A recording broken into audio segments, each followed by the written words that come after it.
आता आपल्या आवडत्या मालिकेचे संपूर्ण भाग मालिका प्रसारित झाल्यानंतर लगेचच पाहू शकता पूर्णपणे मोफत फक्त सन नेक्स्ट वर। माझी अप्पूताई ना अपशकुनी नाहीये, ती खरंच खूप प्रेमळ आहे।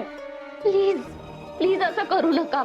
अर्पिता, अगं एवढी एज्युकेटेड आहेस तू, मग कशाला इथे येऊन सारखं स्वतःचा अपमान करून घेतेस? इकडून वेगळे व्हा, स्वतःचा संसार उभा करा आणि परत इकडे नका येऊ। तुम्ही प्लीज जा इकडून। हो, कुठेही जा आणि इथे यायचं असेल तर एकटाच ये। मी पुन्हा एकदा लग्न लावून देईन तुझं।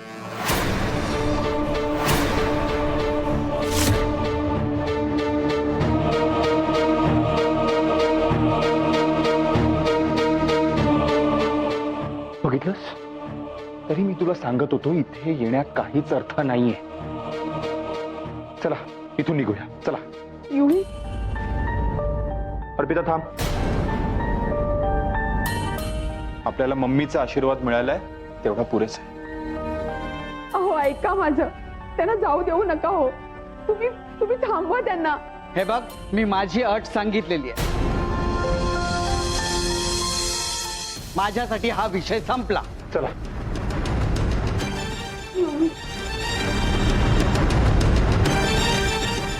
हो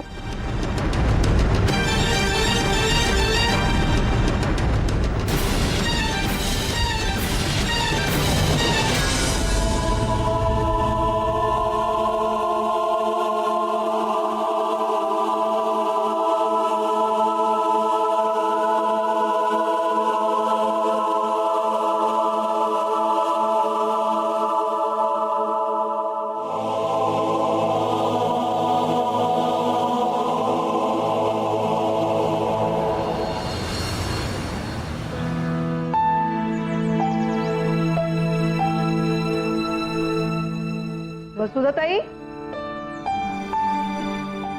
इथे आहात तुम्ही? हे सगळीकडे शोधते तुम्हाला। काय ऐकतेय मी? तुम्ही घर सोडून जात होतात? दुसरं काय करणार होते ग? भिकाजीरावांचे शब्द अजूनही कानात घुमत। सॉरी, पण खरं सांगू का, भिकाजीराव हे सगळं असं बोलू शकतायत कारण खरं काय आहे हे कुणालाच माहित नाहीये। माझी चूक नाहीये ना ग, पण ह्यात मला तर ओरडून सांगायचं होतं सगळ्यांना, पण अर्पिताने बोलूच दिलं नाही। माहितीये तुला, आणि काय ना, या घरात खरं बोलण्याची किंवा ऐकण्याची कोणात ताकदच नाही। भाऊजींना ना आरसा दाखवण्याची गरज आहे, पण कोणातही हिंमत नाहीये। नाहीतर ही अशी अरेरावी करू शकले नसते ते।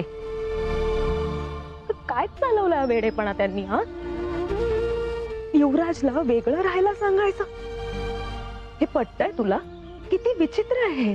आहेच आहे, पण मला खरंच मलाही पटत नाहीये। पण काय वसुधाताई, अहो हे अजून माझ्याशी बोलतही नाहीयेत।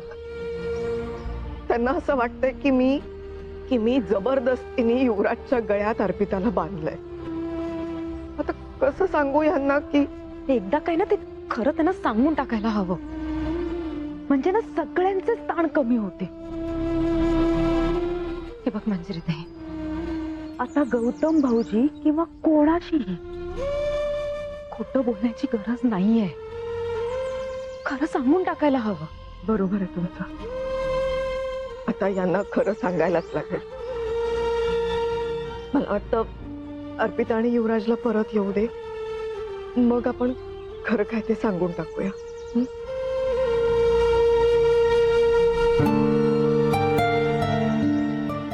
तरी मला वाटलंच होतं असंच काहीतरी होणार आहे। जोपर्यंत ती आत्या माझ्या घरात आहे ना, तोपर्यंत माझे पप्पा माझ्या मम्मीचं काही ऐकणार नाही।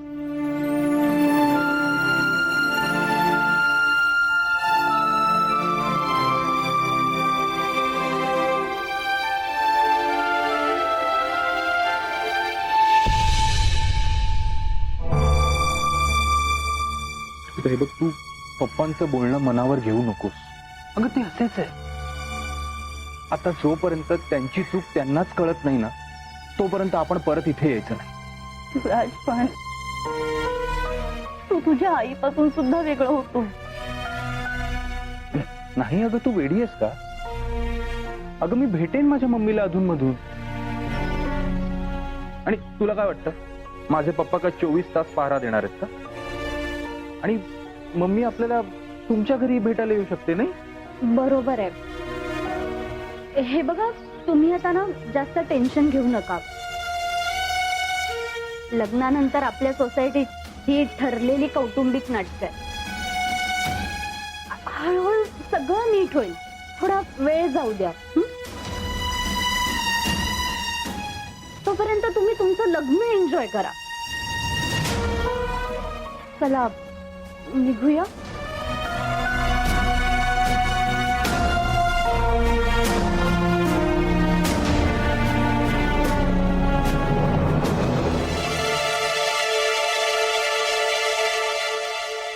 तुझ्या निर्णयाची ही फळं ही सगळी माणसं भोगत राहणार. पण माझा निर्णय झालाय बाबा. मला फक्त नीलशीच लग्न करायचंय. माझ्या युवीशी कोण लग्न करणार आता? तुमच्या मुलाचं जे लग्न ठरलं होतं ते ठरलं होतं गौतम जहागीरदार यांच्या मुलीशी. मग जर प्रियाशी लग्न होऊ शकत नाहीये तर त्यांना दुसरी मुलगी आहे ना, अर्पिता. प्रिया आणि मी आम्ही एकमेकांवर प्रेम करतो. आणि एक लक्षात ठेवा सर, मी माझ्या प्रेमासाठी वाटेल ते करू शकतो. त्यासाठी तुमच्या विरोधात जावं लागलं तरीही जाईन मी. मी तुम्हाला एकदाच सांगितलं होतं की ही अपशकुनी मुलगी माझ्या घरामध्ये मला सून म्हणून नकोय. तरी सुद्धा तुम्ही त्यांचं लग्न लावलं. आणि आता तर मला ऐकायला मिळतंय की या घरामध्ये नातवंडांची तयारी सुरू केली. तुम्ही तुमच्या अपशकुनी मुलीला तुमच्याकडे ठेवून घ्या आणि माझ्या युवराजला माझ्याकडे परत करा. उद्या ह्या मुलीमुळे जर का माझ्या युवराजच्या आयुष्यात काही बरं वाईट घडलं, उद्या तो मेला, तर माझा वंश तिथेच संपेल गौतमराव.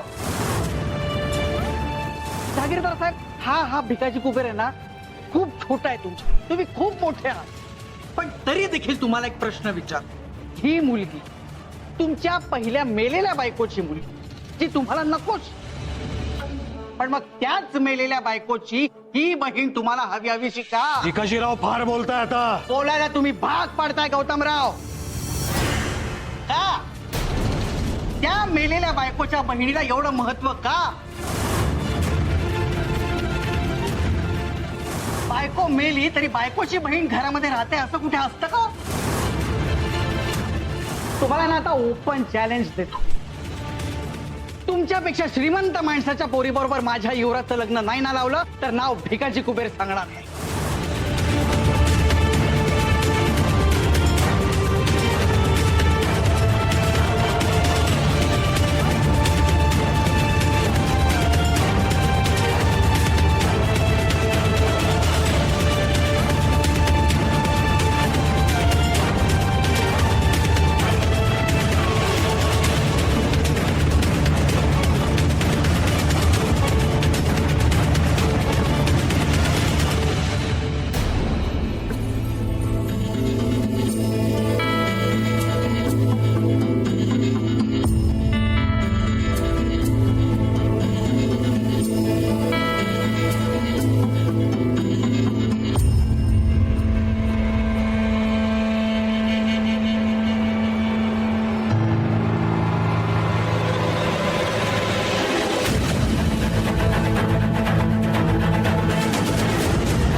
प्रिया, ऍक्च्युली मी रस्त्यात युवराजची गाडी इथे येताना पाहिली आणि मी तुम्हाला फॉलो करत करत इथे आलो.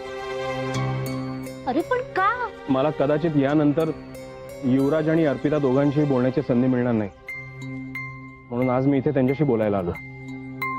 अरे नील, आपलं तसं नीट बोलणंच झालं नाही. हाय, मी युवराज. हाय, ही माझी बायको अर्पिता.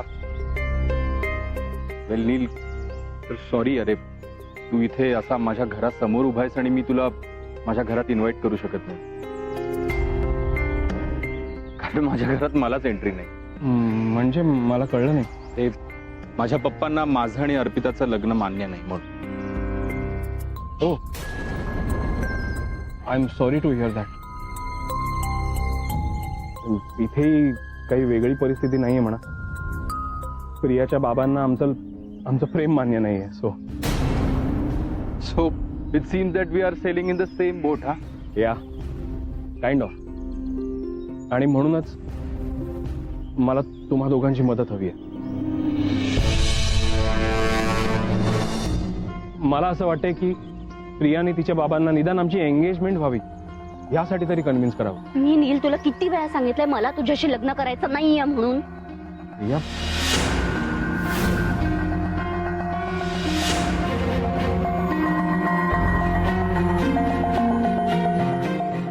म्हणजे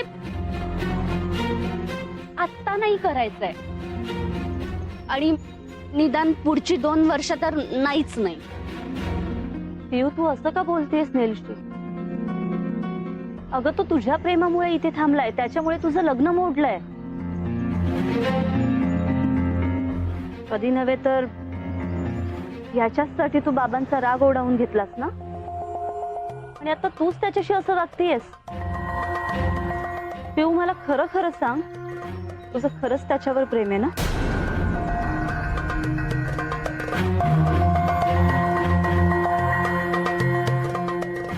अगं, असं का बोलतीयस? प्रेम आहे म्हणून तर तो इथे आलाय ना. माझं फक्त एवढंच म्हणणं आहे की इतक्यात लग्नाची घाई करण्याची काही गरज नाहीये. हे असंच सतत बोलत असते. मी आता हिला समजावून थकलोय. प्लीज प्लीज तुम्ही दोघे हिला समजवाल का? प्लीज निदान आता फक्त एंगेजमेंट करूया. लग्नासाठी मी थांबायला तयार आहे. अरे वेडा आहेस का तू? हा जर विषय आत्ता काढला ना तर सगळंच संपेल. बाबा रागाच्या भरात काय करेल ना हे तुला माहितीच नाहीये. आता तर तू मला त्याच्या समोर पण उभं करणार नाही.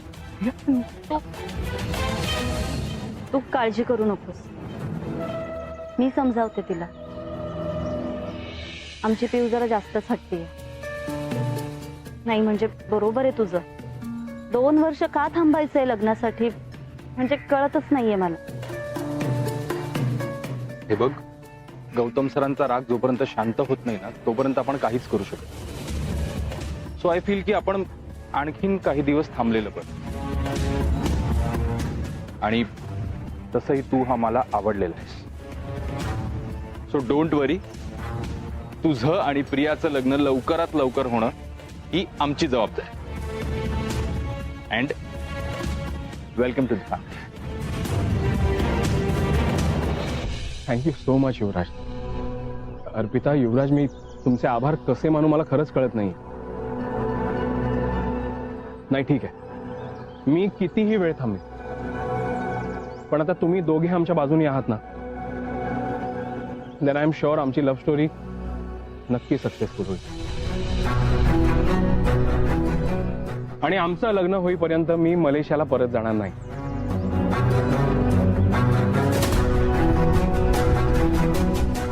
बरं, मी आता येतो. बाय.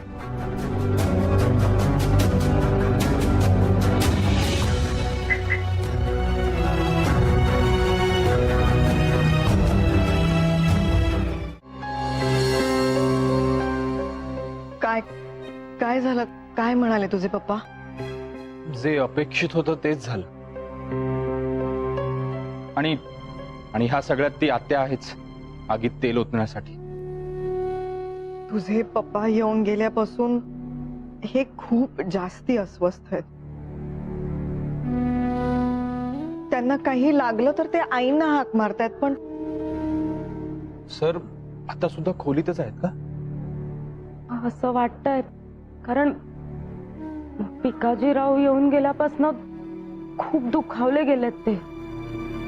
मला ना खूप अपराध्यासारखं वाटतंय. असं वाटतं की हे सगळं मी आता काही होऊ देत. मला असं वाटतंय आपण त्यांना खरं काय ते सांगून टाकूया. मला मला खरंच पटतंय तुमचं. म्हणजे सरांचा जो गैरसमज आहे की आमचं लग्न जबरदस्तीने झालंय तो खरंच दूर व्हायला हवं. हो, नाही म्हणजे आम्ही ठरवलंच होतं की लग्न झाल्या झाल्या बाबांना काय ते सगळं खरं सांगून टाकायचं. आणि बाबा आधीपासूनच एवढे रागवले होते की नाही नाही, बाबाला अजून राग आला तरी चालेल. आपल्यापैकी कोणाला काही शिक्षा द्यायची ते देऊ दे, पण आता त्याला सगळं खरं सांगून टाकणं गरजेचं आहे. म्हणजे जर लोक तुमच्या लग्नाबद्दल बोलले तर त्याला छाती ठोकपणे सांगता येईल की अप्पूताई आणि युवराज यांचं एकमेकांवर प्रेम होतं म्हणून त्यांचं लग्न लावून दिलं.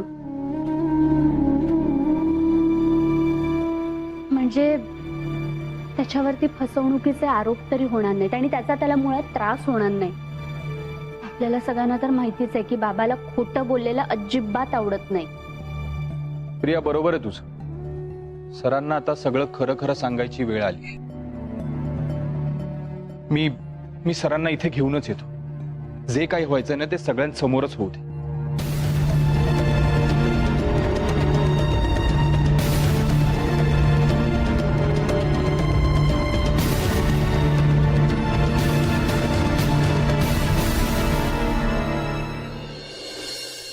गौतम,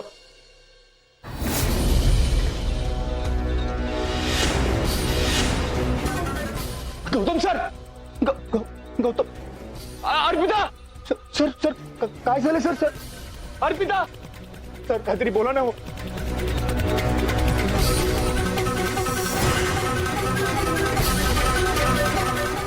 अर्पिता, प्रिया, लवकर वर या.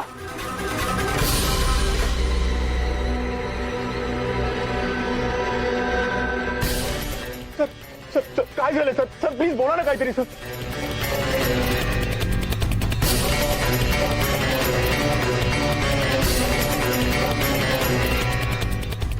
अर्पिता, सर अहो बोला ना काहीतरी. काय झालंय? अहो काय झालं तुम्हाला?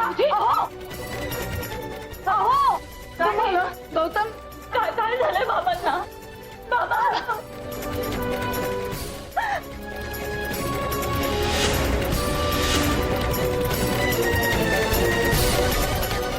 आई आई अगं बहुतेक बाबांनी झोपेच्या गोळ्या घेतल्या आहेत.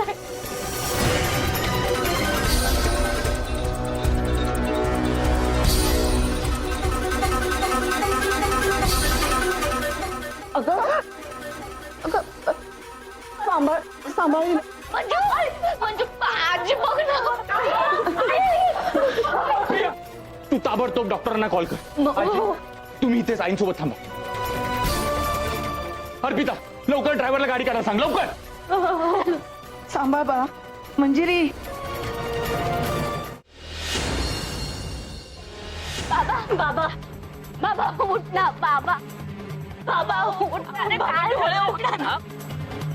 बाबा उठ. बाबा उठ ना. बाबा उठ ना. बाबा उठ. बाबा उठ ना.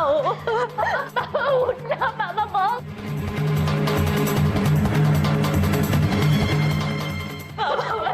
डॉक्टर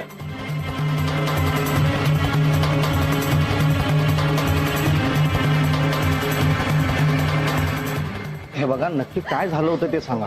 डॉक्टर, बाबा स्ट्रेस मध्ये होते. नेमकं काय झालंय? बघा, तुम्ही शांत राहा. अहो त्यांनी झोपेच्या गोळ्या खाल्ल्यात बहुतेक. हो हो, तिथे त्या गोळ्यांची बॉटल पडली होती. काय? गौतम साहेबांसारखं व्यक्ती आत्महत्येचा प्रयत्न करतो? हे बघा, तुम्ही काही काळजी करू नका. रिलॅक्स. मी लगेच ट्रीटमेंट सुरू करतो.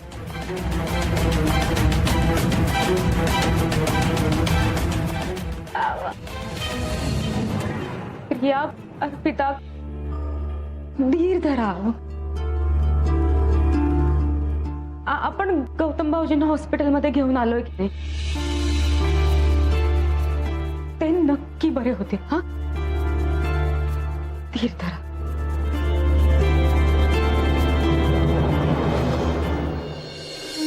देवा परमेश्वरा, हे काय बघायला लावतोयस?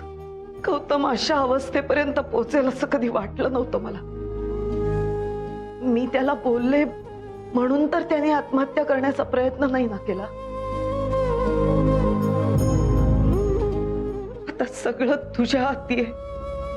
आता तू आमच्या घरात काही वाईट घडू देऊ नकोस.